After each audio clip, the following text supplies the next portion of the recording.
La paradoja del poder inútil. Un barco portacontenedores zarpa lentamente desde el puerto de Shanghái rumbo a Los Ángeles. Su motor ruge con una potencia que supera los 110.000 caballos de fuerza. Sí, 110.000, más que todos los carros de tu calle juntos.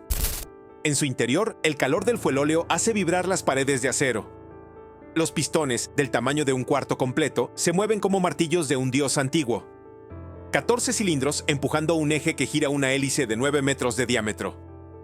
La bestia está viva. Y sin embargo, apenas avanza. Sus 400 metros de longitud cortan el mar a una velocidad que no llega a los 25 nudos. Esos son unos 46 kilómetros por hora. Menos de lo que harías con tu carro en una carretera vacía. Y aún así, este monstruo puede transportar 18.000 contenedores repletos de mercancía, televisores, ropa, celulares, carros, todo lo que mueve el mundo moderno. Entonces, ¿cómo es posible que algo tan poderoso se mueva tan despacio? ¿Cómo puede un motor capaz de mover una ciudad entera comportarse como una tortuga sobre el océano? A simple vista parece absurdo, pero si lo piensas un momento, la lentitud de estos gigantes no es un error, es una decisión. Una consecuencia inevitable de la física y de la economía. Y entenderlo es una de las lecciones más fascinantes de la ingeniería moderna. Para comprenderlo, primero hay que mirar dentro de su corazón, el motor. Tomemos como ejemplo el Emma Maersk, uno de los buques más famosos del planeta. Su motor, un Wärtsilä RT Flex 96C, mide 13 metros de alto, casi como un edificio de 4 pisos y pesa más de 2.300 toneladas. Cada minuto consume 7.000 litros de fuelóleo pesado, un combustible tan denso y oscuro que parece alquitrán líquido. Este motor desarrolla 110.000 caballos de potencia. Eso es 110 veces lo que produce un carro de Fórmula 1. Y sin embargo, con toda esa fuerza, el barco tarda casi una semana en cruzar el Atlántico. Pero no siempre fue así. Durante buena parte del siglo XX, los océanos eran pistas de carreras. Las grandes compañías competían por el Blue Riband, el premio al barco más rápido en cruzar el Atlántico. Los transatlánticos como el Queen Mary o el SS United States alcanzaban velocidades superiores a los 30 nudos impulsados por turbinas de vapor. Eran símbolos de poder y orgullo nacional. Hoy, en cambio, esos récords ya no importan. Los barcos son mucho más grandes, más eficientes y sí, mucho más lentos. Y no porque no puedan ser rápidos, sino porque no conviene que lo sean. Para entenderlo, hay que imaginar su masa. Un buque de este tamaño puede pesar más de 200.000 toneladas cuando está cargado. Eso equivale a 33.000 elefantes adultos. Ahora, imagina que cada uno de esos elefantes debe ser empujado por un solo caballo. ¿Te das cuenta? No importa cuán fuerte sea el caballo, la carga que le toca mover es descomunal. Esa es la primera clave. Cada caballo de fuerza del motor tiene que mover una fracción minúscula de una masa gigantesca. La fuerza se reparte entre millones de kilos, y el resultado es un movimiento lento pero constante. Y luego está el segundo enemigo, el agua. El mar no es un espacio vacío. Es una masa densa, casi 800 veces más resistente que el aire. Moverse dentro del agua es como intentar correr en una piscina. Cuanta más fuerza haces, más resistencia encuentras. Por eso, incluso los barcos más potentes del mundo están limitados por la física. La ecuación de arrastre, o drag, dice que la resistencia aumenta con el cuadrado de la velocidad. Eso significa que si duplicas la velocidad, la resistencia se multiplica por 4. Y si la triplicas, se multiplica por 9. A partir de cierto punto, el motor ya no puede vencer la fuerza del agua. Toda la potencia se gasta solo en mantener el ritmo. Ese punto se llama velocidad terminal. Y para un buque como el Emma Maersk, esa barrera está justo en los 25 nudos.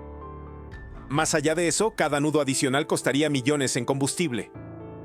No es que no se pueda, es que no vale la pena. Así que la próxima vez que veas uno de esos gigantes del mar moverse con calma, recuerda esto. No son lentos porque sean débiles, son lentos porque son demasiado poderosos para desperdiciar energía. ¿Y si te dijera que antes los barcos iban más rápido y decidieron ir más lento a propósito? Esa historia la conocerás a continuación. El enemigo invisible, el agua. Ahora que ya entendimos que la potencia no lo es todo, toca descubrir por qué el océano es el verdadero culpable de la lentitud de estos colosos. Y no es una metáfora. El agua literalmente los frena con una fuerza brutal. Cuando un barco se mueve, empuja una pared líquida delante de sí. Esa masa de agua se resiste, se deforma y genera una corriente contraria que conocemos como resistencia de arrastre. Y aquí aparece el punto clave, esa resistencia no crece de forma lineal, crece de manera exponencial. Imagina esto, si un barco quiere ir el doble de rápido, no necesita el doble de potencia, necesita 4 veces más. Y si quiere triplicar su velocidad, tendría que multiplicar por 9 su potencia. Es decir, si el motor de un buque ya tiene 110.000 caballos, intentar hacerlo un poco más rápido sería como ponerle 3 motores del tamaño de una casa solo para ganar unos cuantos kilómetros por hora. Un sinsentido absoluto. Por eso, aunque estos motores podrían rugir con una fuerza descomunal, los ingenieros navales limitan su velocidad a propósito. Si no lo hicieran, el consumo de combustible se dispararía hasta niveles ridículos. Un aumento pequeño en velocidad se traduce en una explosión de gasto energético. Para que te hagas una idea, un buque como el Emma Maersk quema alrededor de 380 toneladas de fuelóleo por día cuando viaja a 25 nudos. Pero si sube apenas un 10% su velocidad, el consumo puede alcanzar las 500 toneladas diarias. No son solo unas cuantas toneladas más, son cientos de miles de dólares en combustible y miles de toneladas adicionales de dióxido de carbono lanzadas al aire. Por eso, más rápido no siempre significa mejor. Y todo esto ocurre por una sola razón: el agua no perdona la velocidad. El aire es amable, permite que un avión vuele a 900 km por hora o que un carro corra a 200 sin mayor resistencia. Pero el agua es 800 veces más densa que el aire. Moverse dentro de ella es como intentar correr dentro de una piscina, cada paso se siente como un golpe contra una pared invisible. Cuanto más empujas, más fuerte es la pared que se levanta frente a ti. Eso explica por qué incluso los barcos más potentes del planeta están limitados por la física. No importa cuántos caballos de fuerza tengas, el océano siempre cobra su precio. Por eso los ingenieros navales ponen tanta atención en la forma del casco. Cuanto más grande sea el área que toca el agua, mayor será la resistencia. Y los barcos modernos, especialmente los portacontenedores, son enormes. Algunos llegan a medir más de 60 metros de ancho y 400 de largo. Mover una estructura así es como empujar una catedral entera a través del mar. Los barcos diseñados para ser rápidos, como los ferries, los catamaranes o los destructores militares, usan cascos delgados y puntiagudos que cortan el agua. En cambio, los buques de carga están diseñados para otra cosa, para flotar, resistir y cargar toneladas. Su casco es más ancho, más estable y por lo tanto genera más resistencia. Pero eso no importa porque su propósito no es correr, sino mover el mundo con eficiencia. El motor también está construido bajo esa misma lógica. Los gigantes del mar no usan motores pequeños y veloces, usan motores lentos, masivos y de revoluciones bajas. Cada pistón de un buque como el HMM Algeciras mide más de 1 metro de diámetro y su régimen máximo apenas llega a 100 revoluciones por minuto. Un carro normal alcanza 3000. Pero esos motores lentos pueden girar hélices gigantes sin destrozarlas, convirtiendo toda la potencia en empuje constante y seguro. Y hablando de hélices, pocas piezas mecánicas son tan perfectas como las que usan estos titanes. Una hélice de barco puede medir 9 metros de diámetro y pesar más de 80 toneladas. Está fabricada en una sola pieza de aleación de níquel, aluminio y bronce, pulida con precisión milimétrica. Y lo más impresionante es que cada hélice se diseña de forma exclusiva para su barco. El ángulo, la curvatura y la forma de las palas cambian dependiendo del casco, del tipo de carga y del mar donde opera. Un error de solo unos milímetros puede significar miles de litros de combustible desperdiciados cada día. Así que sí, estos motores podrían girar más rápido, pero no lo hacen. Si lo hicieran, aparecería un fenómeno llamado cavitación. Son burbujas microscópicas que se forman detrás de las palas de la hélice cuando la presión del agua baja demasiado. Cuando esas burbujas colapsan, golpean el metal con tanta fuerza que literalmente lo erosionan. La cavitación reduce la eficiencia, genera ruido, vibraciones y acorta la vida útil del sistema. Por eso los ingenieros prefieren un equilibrio perfecto, mucha potencia, pero poca velocidad. Esa es la verdadera sabiduría detrás de estos colosos. No se trata de correr, sino de avanzar sin romper el equilibrio del mar. Estos barcos no son lentos por error, son lentos porque están optimizados para mover el planeta entero con la menor energía posible. Y aunque parezcan torpes, en realidad son una de las creaciones más precisas que la ingeniería humana ha construido. Ahorita descubrirás que la historia tuvo mucho que ver en todo esto porque hubo un tiempo en el que los barcos competían por ser los más rápidos y fue la economía, no la física, la que los obligó a bajar la marcha. Cuando los barcos decidieron ir más despacio. Hubo una época en la que los océanos eran una pista de carreras. Un tiempo en que la velocidad lo era todo. Los capitanes querían presumir récords, los países querían demostrar poder y las navieras querían fama. Cruzarlo más rápido era símbolo de orgullo nacional. A mediados del siglo XIX, los primeros barcos a vapor comenzaron a dominar el Atlántico. Antes de eso, los veleros dependían del viento y podían tardar más de un mes en llegar de Europa a América. Con el vapor, el tiempo se redujo a semanas. Y pronto esa competencia por la velocidad se volvió una obsesión. En 1838 el vapor Sirius cruzó el Atlántico en poco más de 18 días. Poco después, el Great Western lo hizo en 15. Cada año aparecía un nuevo barco más rápido que el anterior, más grande, más elegante, más caro, y para premiar a los mejores, se creó el famoso Blue Riband, la cinta azul que distinguía al barco más veloz en cruzar el océano. Ganar ese título era cuestión de prestigio. El país que lo conseguía aparecía en los periódicos, la compañía ganaba miles de pasajeros y el capitán se convertía en una celebridad. Durante décadas los nombres del Lusitania, el Mauretania, el Normandie o el Queen Mary llenaron los titulares del mundo. En 1952, el SS United States rompió todos los récords al cruzar el Atlántico en 3 días, 10 horas y 40 minutos. Aún hoy, más de 70 años después, nadie ha logrado superarlo. Pero esa velocidad tenía un costo enorme. Para mantener su ritmo, el United States quemaba más de 1,000 toneladas de combustible por día. 1,000 toneladas diarias, solo para ganar unas horas. Era el precio del orgullo. El mundo celebraba la velocidad, pero la economía comenzaba a dudar. Durante la segunda mitad del siglo XX, el auge de la aviación cambió por completo el panorama. Los aviones comerciales ofrecían algo que los barcos jamás podrían igualar: rapidez. Cruzaban el Atlántico en menos de un día. De pronto, los viajes marítimos dejaron de ser una necesidad y se convirtieron en un lujo reservado para los cruceros.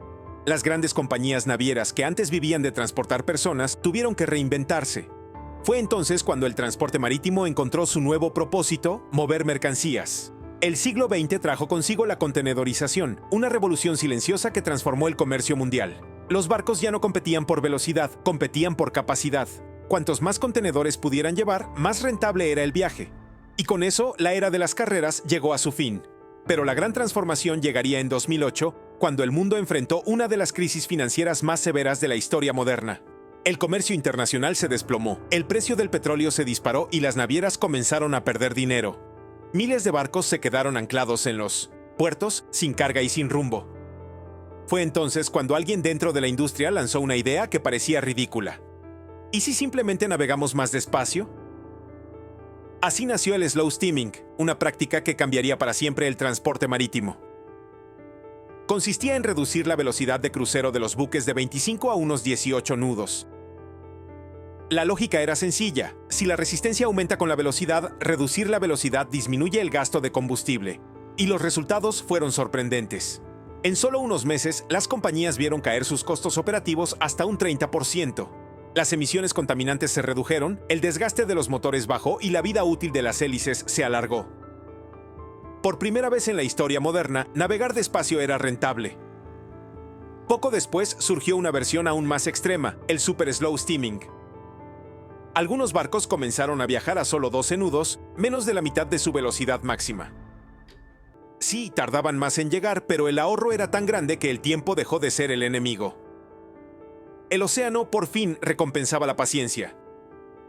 A partir de entonces, las grandes navieras como Maersk, MSC y CMA-CGM adoptaron la lentitud como norma. Hoy, más del 90% del comercio mundial viaja bajo esta filosofía: barcos lentos, estables y eficientes que cruzan el planeta sin prisa. Lo curioso es que nadie los obliga a hacerlo. No existe una ley internacional que limite la velocidad de los buques. Los hacen ir despacio porque así ganan más. La economía y la física se dieron la mano. Los números no mienten. Menos velocidad significa menos gasto, menos emisiones y más ganancias. El slow steaming no solo salvó a la industria del transporte marítimo, también redujo su huella ecológica. Cada nudo menos representa miles de toneladas de dióxido de carbono que no se lanzan al aire. Además, al disminuir la velocidad, los barcos causan menos erosión acústica y menos impacto en la fauna marina. Los motores funcionan con más estabilidad, el mantenimiento se reduce y los accidentes son menos probables. Con el tiempo, esta práctica se convirtió en una estrategia permanente. Las compañías entendieron que la verdadera competencia no estaba en la velocidad, sino en la eficiencia por tonelada transportada. Cuanto más despacio avanzan, más rentable es cada kilómetro. Y así, lo que comenzó como una medida desesperada para sobrevivir una crisis económica, se transformó en una filosofía de ingeniería. Los gigantes del mar aprendieron que la fuerza sin control no sirve de nada. Que la sabiduría está en avanzar con calma y precisión. Hoy, el slow steaming es la norma, y los barcos que un día fueron símbolo de velocidad ahora representan paciencia, estabilidad y poder silencioso. Porque en los mares modernos, el éxito ya no se mide en nudos, se mide en eficiencia. Ahorita conocerás cómo la tecnología y la inteligencia artificial están llevando esa eficiencia a otro nivel, una era donde los barcos más lentos del mundo se están volviendo también los más inteligentes. El futuro de los gigantes lentos. El mar siempre ha sido el escenario de la fuerza humana. Pero en los últimos años, los barcos han comenzado a cambiar esa fuerza por inteligencia. Hoy los gigantes del océano ya no compiten por correr, compiten por pensar. El siglo XXI transformó la navegación en una disciplina de datos. Los motores siguen siendo el corazón, pero ahora los sensores son el cerebro. Miles de ellos están instalados en cada buque registrando presión, temperatura, vibraciones, consumo y velocidad de las corrientes. Cada segundo, toneladas de información viajan a centros de control, donde se analizan para optimizar cada decisión. El objetivo ya no es ir más rápido, sino moverse con inteligencia. Las compañías navieras entendieron que la clave del futuro no es la potencia, sino la precisión. Por eso, en los últimos años, el transporte marítimo ha entrado en una nueva era, la era digital. Empresas como StormGeo, Orca, AI y Nautilus Labs lideran esta revolución. Sus sistemas integran inteligencia artificial, machine learning y análisis predictivo para ajustar la velocidad, la ruta y el consumo de combustible en tiempo real. El barco analiza las condiciones del mar, el viento, las corrientes y hasta el tráfico marítimo. Decide si acelerar o reducir la marcha, si cambiar la ruta o si aprovechar una corriente favorable. Todo se calcula al instante, sin margen para el error. Este tipo de control ha reducido millones en costos y miles de toneladas en emisiones. Un solo barco con un sistema inteligente puede ahorrar más de $1 millón al año en combustible. Y si multiplicamos eso por las flotas de cientos de buques, el impacto económico y ambiental es gigantesco. Pero esta revolución no solo ocurre en los sistemas de control, también en el diseño. Los ingenieros navales ahora combinan inteligencia artificial con simulaciones de dinámica de fluidos para crear cascos más eficientes y hélices más precisas. Cada barco nuevo pasa por miles de modelos virtuales antes de que se construya el primero en acero. Todo se prueba en computadora, desde la forma del casco hasta el ángulo de las palas. El resultado son embarcaciones que se deslizan con menos resistencia y logran el mismo trabajo usando menos energía. Aún así, por más que la tecnología avance, hay algo que no cambia: la naturaleza del agua. La física sigue mandando. El océano sigue siendo el adversario más poderoso y ningún algoritmo puede vencerlo. Por eso la estrategia ya no es pelear contra él, sino aprender a convivir con sus reglas. Los ingenieros saben que no hay atajos. Por eso, cada avance busca eficiencia, no velocidad. Las hélices se fabrican ahora con materiales más ligeros y resistentes, los cascos se recubren con pinturas especiales que reducen la fricción y los motores se combinan con sistemas híbridos eléctricos. Todo apunta a un mismo objetivo: moverse más con menos. El siguiente paso ya está en marcha. Son los barcos autónomos, naves capaces de navegar sin tripulación, controladas desde centros terrestres a miles de kilómetros. Noruega, Japón y Corea del Sur ya han probado los primeros prototipos. Barcos que utilizan radares, cámaras, GPS y algoritmos de navegación para tomar decisiones por sí mismos. Y aunque todavía falta mucho para que se vuelvan comunes, el futuro del transporte marítimo se dirige hacia ese horizonte. También está la transición energética. La industria busca alejarse del fuel óleo pesado y migrar hacia combustibles más limpios como el gas natural, el hidrógeno y los biocombustibles. Incluso se están probando sistemas de propulsión asistida por viento, grandes velas rígidas y rotores Flettner que aprovechan las corrientes de aire para reducir el consumo. Es como si la historia cerrara un círculo, volviendo a usar el viento, pero con la tecnología del siglo XXI. El resultado es una combinación de tradición y vanguardia. El hombre que una vez cruzó el mar en barcos de madera ahora lo hace en máquinas capaces de aprender y decidir. Y sin embargo, la esencia sigue siendo la misma: avanzar sin rendirse ante la inmensidad del océano. El futuro de estos colosos no será de velocidad, será de inteligencia. Porque el mundo ya no necesita barcos que lleguen primero, necesita barcos que lleguen mejor. Barcos que cuiden el planeta mientras mueven su economía. Y en esa carrera silenciosa, los gigantes lentos son los verdaderos campeones. No ganan medallas ni récords, pero sostienen la vida moderna. Cada objeto que tocas, cada alimento, cada producto que consumes, ha viajado sobre uno de ellos. Lentos pero constantes. Pesados pero imprescindibles. La próxima vez que veas un portacontenedores moviéndose en el horizonte, no pienses que es torpe o anticuado. Piensa que debajo de esa calma hay millones de cálculos, motores de precisión y decisiones guiadas por inteligencia artificial. Cada metro recorrido es una lección de ingeniería, economía y paciencia. Porque en el mar, como en la vida, la potencia sin control no sirve de nada. Y estos gigantes lo demuestran cada día, moviendo el mundo sin prisa, pero con sabiduría.